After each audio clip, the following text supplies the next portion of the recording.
How we doing? It's Monday morning. You can tell something happened over the weekend.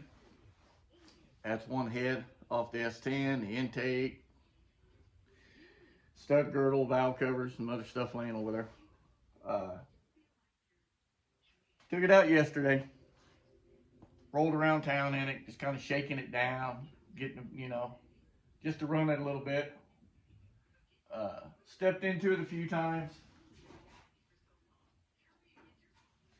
Burned shit. And give it a bath, cleaned it up, and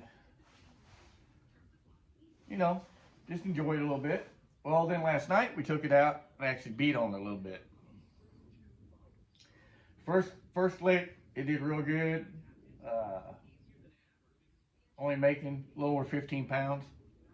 Second lick, I turned it up a little bit more, around the 20-pound mark. Still doing good. Third lick, I got a little bit, that bush shit's addictive. I said, well, now or never. And turned it up a little bit more. First gear fine, second gear fine. As soon as it clicked high gear, that's when it decided it wasn't happy. And I can't say it wasn't happy. Timing was perfect, fueling was perfect, plugs, everything says everything was perfect. What it boiled down to was it should have had a little bit better head gasket in it, set of head gaskets in it than what I had in it. Uh, I knew at some point they were going to end up becoming an issue, you know. That's on me, but at the time it's what I could get.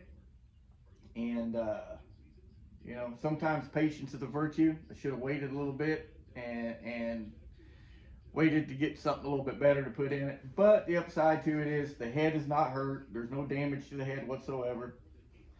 No damage to the block or anything like that. All it did basically is number 6 cylinder. It pushed the head gasket, just blew the head gasket out uh, into the lifter valley. Number 8's got a little bit, and I think my son seems to think that might have been what happened last year when we had a little bit of an issue, because it's just some of the laminate off the head gasket's missing right there, because you could see a little bit of a coolant path starting to the lifter valley on it.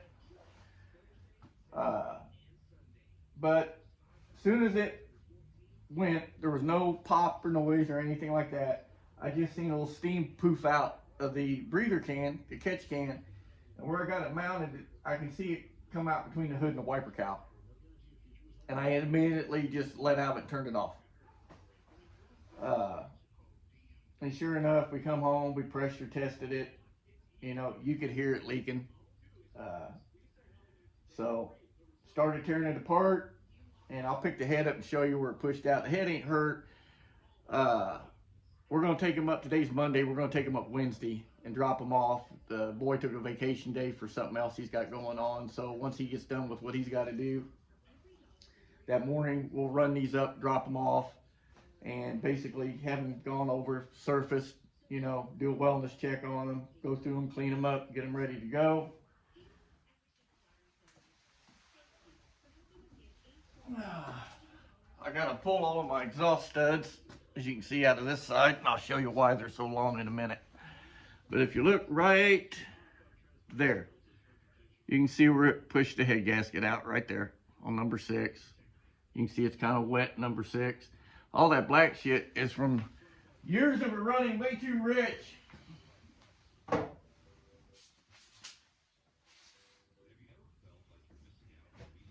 Mainly from the Q16 is what that's from. That's why their studs are in there. I run a 3/4 inch aluminum spacer in the exhaust, so I have valve cover clearance.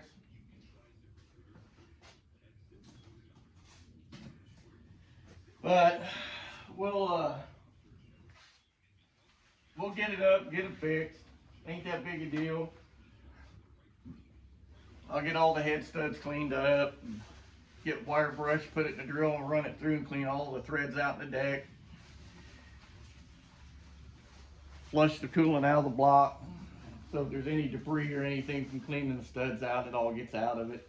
don't end up in the radiator or water pump or wherever, or floating around in the cooling system more or less. And then get the deck cleaned up, get the top of the pistons cleaned up. Might as well do that while I'm right there. Just run them all up to the top, clean them up. And then get any carbon or black shit from the Q16 off of them, so we ain't got no hot spots or nothing. And then get the intake carburetor off, get it cleaned up. I might even repaint it while I got it off, I don't know.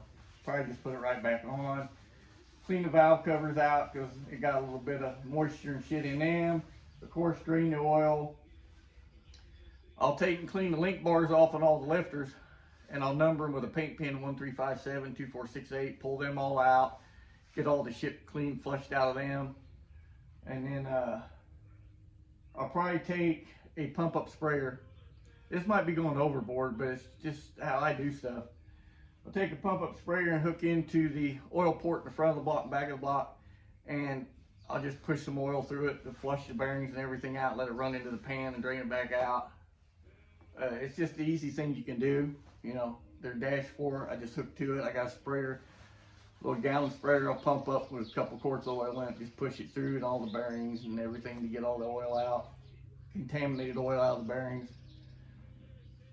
It didn't lose any oil pressure or nothing. It didn't run long enough once it did it. Like I said, once it let go and I seen the little poop stink, I just shut it off.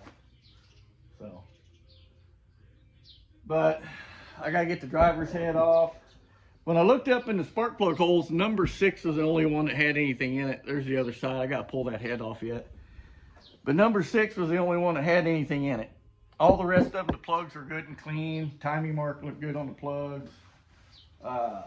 It wasn't overfueling, it wasn't running rich. We got the carburetor adjusted and got the idle adjusted so the butterflies, you know, we're in the right position, transition slot, everything's, all that good stuff's right on the carburetor. So, but it was doing good.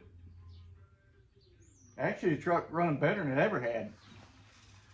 But, you know, things happen. But it'll get a lot better head gaskets put back in it this time. These had a 039 quench. Like I said, they were just better than your average, I guess, like a Felpro head gasket. So I'm surprised, like I said, too, that they've held up as long as they have with what we've done to it. So we got away lucky. Didn't hurt the head, didn't hurt the block. So go up and I'll talk to my guy. And because see, when I first put this together, I was only gonna put like 10 pounds of boost to it, you know. And then when we did the cam swap in it and went to that billet roller and put those, it's got a set of Johnson short travels in it now. I had a set of Howard's, I think the part number was 91171, hydraulic roll lifters in it, in one of their cams. I could have swore I put better head gaskets on it, but evidently I went back with what was on it. So, which was my mistake. I should have went with a, you know, Cometic or copper or SCE or something better on it, and I didn't. So, and now we paid the price for it. But you know that head gasket being what it was, probably what saved it and fucking the head up. Just saying. Pardon my French. But that's probably what saved that head. That and it didn't have a bunch of heat in it, and timing and everything on it was pretty reserved. So,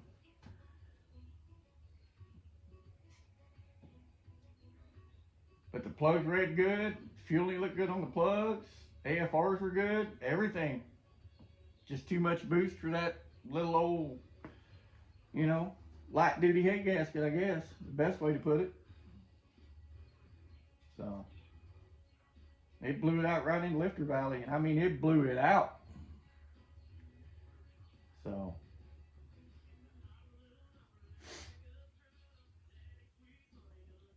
we get everything, because I know the block was decked and all that, and the heads and everything were flush. So, it's not a surface being wavy or anything like that. Just a weak spot in that head gasket. So, because they were just middle of the road Velcro head gaskets. Nothing super spectacular. They weren't even a multi-layer, everybody. They were just a run-of-the-mill Princess Seal Velcro head gasket. So, but for what I was going to do at 10 pounds or so boost, well, they'd have held up fine. But I think that number 8, that little bit of spot on it, was from the 20 pounds last year. And there might have been a weak spot number 6 too from that too. And it might have just, 27.5 pounds of boost. It was just too damn much for them. Because that boost controller's got a recall. You hit and it'll show you the highest level of boost that went through it since it's been powered up and shut down. And it was 27.5. So, but man, she was rolling. As soon as I clicked high gear, that's when it let go. Truck going straight. The truck with the weight we had, it wasn't spinning. It was just shitting and getting. So we'll get it fixed. Better head gaskets. I got a few other little things we're going to change up that ain't going to really take any extra time to do. Just some hose routing, a few other little minor things. And then we'll get it back together. It should be up and going in a couple weeks. So however long it takes him to get the heads done. Because I'll have gaskets and everything waiting here. I'm going to talk to him too when I go up there. So, because when we put it together, he said, man, you might want to put a better head gasket in it than what you had. Well, now we know. Live and you learn. Like I said, if hindsight was foresight, we'd all be rich. A little smarter anyway. So, Thomas, I hope you and the Moonshiner do really well this weekend. I hope weather holds out down there. It looks, I seen where there's something about concerns over the weather down there for tailgate throwdown. I hope that comes off and all of y'all have a good time. I'd have loved to took it down there, but it probably would have done this, and that wouldn't have been fun. So, but we'll get it fixed. I said, head ain't hurt, block ain't hurt. Better head gasket, get the heads all cleaned up, throw it back together, and we'll be good to go. So, y'all stay safe. Above all, God bless. If you ain't went over to Moonshiner Garage, get over there and check them out. Like everybody else tells you, man, it's free to sub. Go watch. One of the best little YouTube channels on YouTube, by far. So, I'm sure he'll have some footage up from Tailgate Throwdown after the weekend. So, anyway, I got to go in. I got a few other things to do, and then come out here and pull that other head off. So, all I got to do is pop the head studs loose and snatch it off of there. So, get them all ready to go. I'll take them up and set them in the mud room, and they'll be good to go in Wednesday morning or afternoon or whatever the boy gets done doing what he's doing. So, because he wants to go up there with me. So, again, y'all stay safe. God bless. Later.